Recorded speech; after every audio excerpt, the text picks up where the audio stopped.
Demain, il change de statut, il passe en entreprise individuelle ou en EURL ou SAS, c'est valorisable. D'accord. Et la plupart des auto-entrepreneurs, des micro-entrepreneurs, changent de statut et ils abandonnent leur micro-entreprise. Ouais, mais tu as une boîte quand même qui est valorisée et qui est valorisable.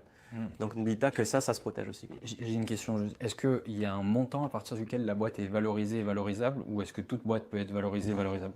Cette boîte peut être valorisée, valorisable.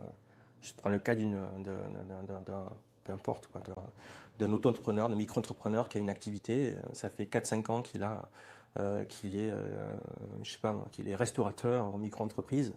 Ben, en fait, demain, il change de statut, il passe en entreprise individuelle ou en EURL ou SAS, c'est valorisable. D'accord.